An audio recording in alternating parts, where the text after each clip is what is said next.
Hello and welcome to the Lunar Review. I'm your host, Vanessa, and today is all about the sign of Pisces.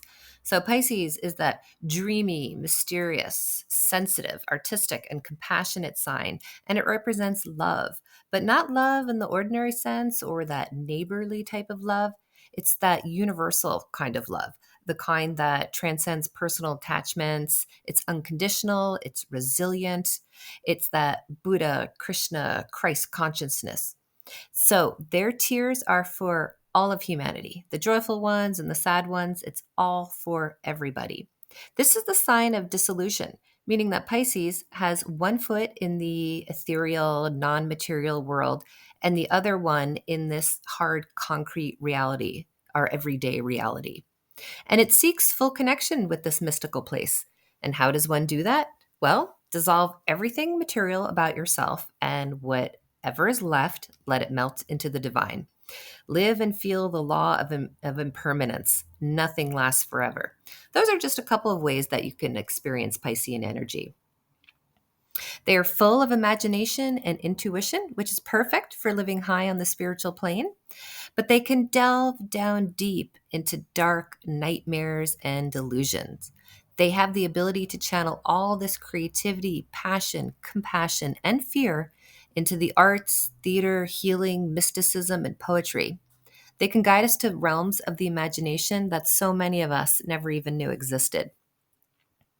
Our existence here on Earth, subject to the laws of the three-dimensional hard edge reality we live in, makes for a difficult place to live in, and we all know that firsthand.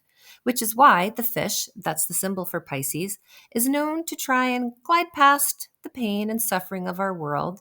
They can retreat into fantasy, spiritual fanaticism, addiction, and escapist behavior. Anything that'll ease the pain. Pisces represents the bridge between here and there. And by there, I mean wherever we were before we were born and wherever we're going after this one. It's that liminal space, that in between world. It's the last sign of the zodiac, the end of the road. There's nothing after this. You got to settle up your accounts. It's a time of reckoning. They are also the most willing of the signs to sacrifice themselves, and such acts can be sadly beautiful and poignant and meaningful, but they can also martyr themselves up more easily because there can be a hidden desire for self annihilation. So, this is really, again, the darker side of Pisces. In the quest to dissolve and escape, it leaves them vulnerable to depression and even suicide. And it can be overwhelming to be lost in a dark, stormy Piscean sea, low physical energy, suffering, no sign of the light. But if you can just hold on and persevere, you could become a beacon of spiritual power and wisdom. I think Pisces energy presents immense spiritual challenges that take a superhuman to respond well to.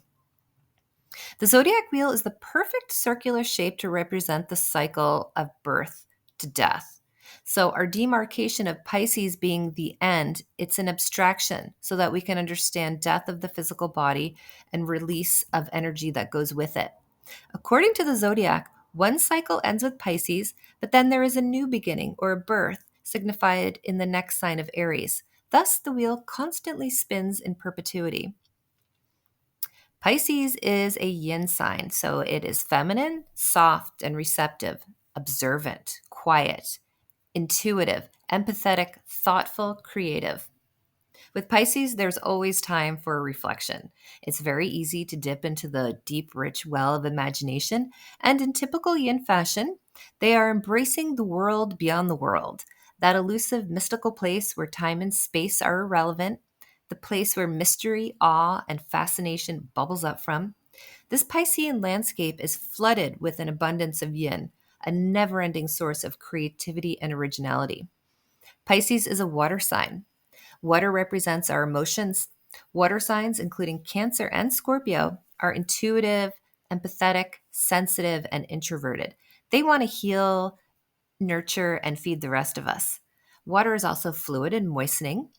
This means Pisces can soften up situations and curate a healing environment because all wounds heal in a fluid environment. Ever notice how quickly cuts and scrapes heal up after swimming in the ocean? Or on instinct, when you get a cut on your hand, you bring it up to your mouth to lick it? Water is used to mix things together to get them to adhere and bind. When you're baking, you add water or fluid to get all your ingredients to gel together.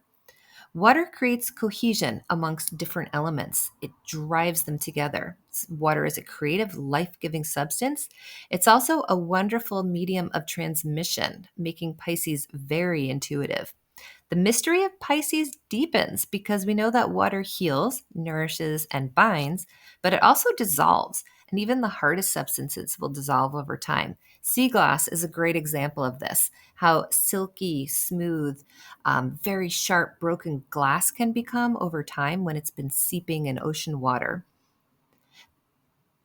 Perhaps part of the Piscean dream is to unite humanity in a peaceful whole so then they can make a graceful exit out of this dimension. They're naturals when it comes to human relations, interpersonal skills, and psychology because they genuinely want people to be at ease, to be themselves. They are patient and understanding so they can tolerate a lot of crap. If you're ever hauled into court and things aren't looking good, better hope the judge is a Pisces because maybe you'll get some leniency or at least you'll get the sentence that's actually best for you. Pisces is opposite to Virgo on the zodiac wheel. They are on the same polar axis.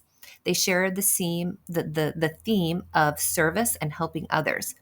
However, Virgo can't stand crap, imperfections, and does not have the tolerance level that Pisces has.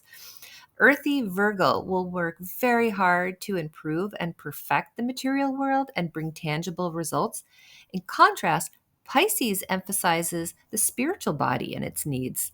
So, Pisces could really benefit by learning about the practical skills Virgo possesses, the attention to detail, and the know how to do something practical with the philosophical wisdom and to make it accessible to those who could really use it. The fish really needs to be a creature of the earth, to be grounded and to take care of the physical body and not just the spiritual one. Water adapts to its surroundings. Its shape becomes whatever container it rests in. This is just an interesting side note, but the Earth itself is the container for the Great Piscean Ocean. And if you removed all the water from the Earth, it would look really funny. It would look very craggy, like a gigantic rock with lots of enormous holes and gashes deep within it. Pisces is mutable, meaning it's adaptable, changeable, and fluid. Mutable in astrology means that a sign occurs at the end of a season, representing the transition of one season to another, a time of instability and change, so versatility is highly valued. Fits right in with the Piscean ability to transition from one state to another, winter to spring, death to birth, unwhole to whole. The time of year that it occurs in, it is a yin sign occurring in a yin time of the year, the last month of winter season. Okay, nature is starting to thaw out. The light is returning, but not quite there. We're still shaking off the slumber of winter, shaking the sleep out of our eyes. Spring may be close, according to the calendar, but some days it can still feel a long way off. So, this is a tremendous effort to go from the end of winter to the spring equinox, the very beginning in Aries, completely different energies. Pisces embodies the process of dying. And to die a good death, it's important to recall your life, make sure your spirit is free and willing to make the leap into the next realm, the great hereafter. Right before you think you're going to die, you hear of that proverbial, oh, your life flashes before your eyes.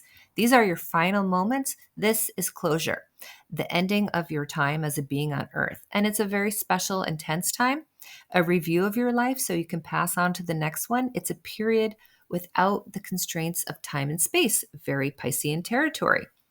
This is where the Pisces imagination and proclivity for art, music, and poetry come from. So many valuable things would be impossible to express in a linear, logical fashion.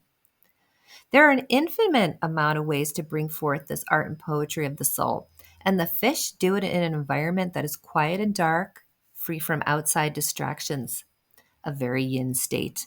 The last leg of wintertime yields only the promise of spring, birth, and renewal, but it's not here yet. Manifestation is still just a theoretical, an idea. There are no guarantees at this point. There's plenty of room to imagine and dream, but also the knowledge that darkness, fear, and uncertainty exist in the same space as love, joy, and peace. This is quite a heavy load to bear.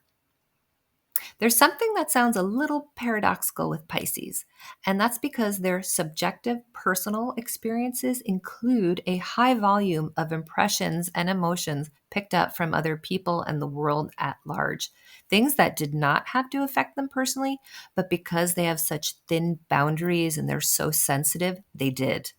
They're a conglomeration of many, many things that are somehow coherent, but also messy. They're magnetized to attract all the vibrations in their external environment, a very yin characteristic because yin is passive, yielding, magnetic. It sits without moving and receives.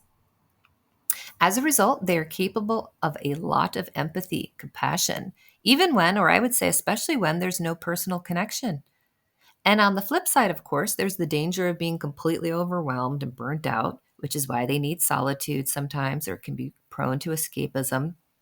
The harsh corners and sharp edges of the material world can be too much for them at times, although being in nature itself can be a healing balm. In essence, the Piscean stage of life represents a period of incubation, that quiet time of inward growth that shows almost no noticeable outward signs. The end of the great cycle means the start of a new one. The old life is washed and rinsed in the cosmic ocean, and a fresh one is given, which manifests in the next sign of Aries when the spirit is given a body. You can think of it like this. Sometime around the moment we were conceived, when a sperm joined the egg, or at the time when we exited through our mother's womb, we left the spiritual realm, meaning we died when we left the spiritual realm. So when we die in this realm and our soul leaves the earth plane, we are simply born into the next world. So birth, death, maybe just a matter of semantics. Well, I hope that you enjoyed listening, and I will be back again. Take care. Bye bye.